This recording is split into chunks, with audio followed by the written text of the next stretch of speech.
He gave up his legacy for the woman he loved, but she was never who she said she was. He first saw her through the smoke of incense and the flicker of temple lamps, barefoot, drenched in sweat and grace, spinning like a forgotten goddess. In the midst of a crowded village festival where Varma, heir to the most feared industrial and political family in South India, had come incognito, bored of boardrooms and bloodlines, craving something real. And there she was, Naina, a temple dancer with eyes full of rain, face painted with sorrow, and a smile so carefully built it hurt to look at it too long. And in that moment, the prince fell for the peasant, unaware that the peasant had come not to dance, but to dismantle dynasties. He returned the next night, and the next, until her eyes stopped flinching at the sight of him and started flickering with questions. And when she finally spoke, her voice was like temple bells at midnight, too soft, too dangerous. Him she didn't belong anywhere, that she had no family, no last name, and no God except silence. And Arav, raised on politics and suspicion, ignored every warning in his blood and believed her like gospel, sneaking her food, books, music, and then finally promises, the kind that scare even gods.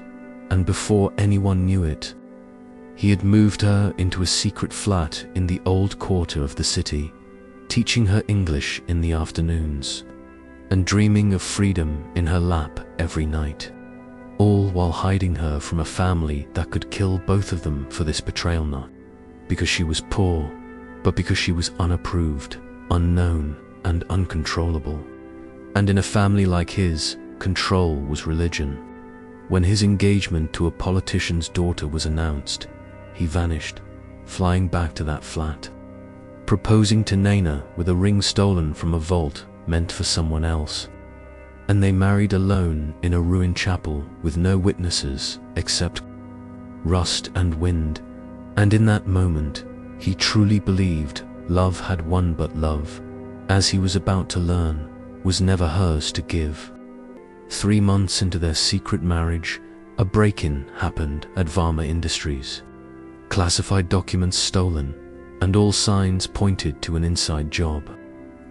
But Arav never suspected her, not even when CCTV footage from the night showed a figure in a red dupatta matching hers near the data vault. Not even when his own uncle began investigating everyone close to him except her. Not even when his laptop was found backdoor hacked using a keylogger connected to the very tablet he'd bought her. No, he defended her like a man drowning defends a stone, until the day his younger cousin, Vikram, showed him an old grainy photo hidden in a seized flash drive. One pulled from a criminal syndicate with ties to ancient political enemies. The photo showed a girl, aged 17, with a scar behind her ear, dressed in rags, standing between 2 men who once tried to kill Arav's father. And though the girl's hair was shorter and her eyes more empty, Arav knew instantly it was Naina. And his world collapsed, not in fire, but in freezing silence. Because everything, the shy glances, the soft sob stories, the sudden desire to learn English, the feigned innocence around tech, even the temple dance had been orchestrated like a play, and he, the richest son of the most powerful house in Tamil Nadu, had been nothing more than a role in her script. When he confronted her, she didn't cry, didn't beg, didn't even lie. Instead, she sat on the floor in the same red dupatta and whispered, "I never planned to fall in love with you. But I also never planned to stop." And for a second, that shook him more than the betrayal. She explained everything, how she was taken in as a child by a rival family after her parents died in a fire allegedly ordered by Arav's grandfather, how she was trained in silence, survival, and seduction, how she was sent into cities with one goal: infiltrate, collect, and collapse the Varma bloodline from within. And that's what she had done to others before him, but never like this. Never with shaking hands and a heartbeat that hurts. And Arov, torn between legacy and love, locked himself away for days, unsure whether to expose her or forgive her or disappear himself, until the choice was made for him when his father was poisoned at a public dinner, and all fingers pointed to her, whether she had done it or not. Hunted now by his own family and hers, Arov had no choice but to run with her. Not away from her, into the shadows of a forgotten village near the Kerala border where no one knew their names. And there, in that rundown schoolhouse they made into a home, they lived like ghosts, cooking quietly, sleeping in shifts, trusting nothing except each other's pain. But love, like lies, demands blood, and secrets, like roots, grow deep.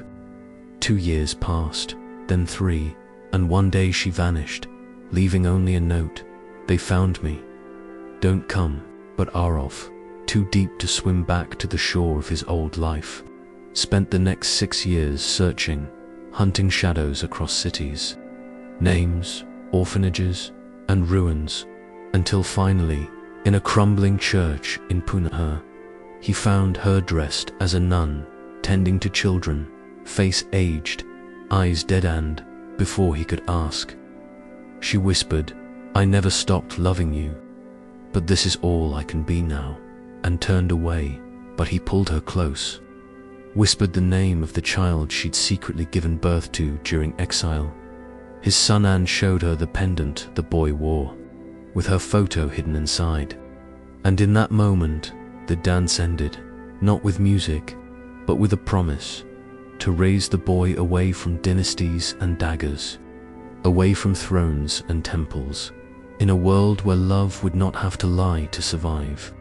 And as they walked away together, into the dusk, even the wind seemed to kneel, because sometimes forgiveness is louder than justice, and sometimes the most dangerous dancers are the ones who never wanted to dance at all.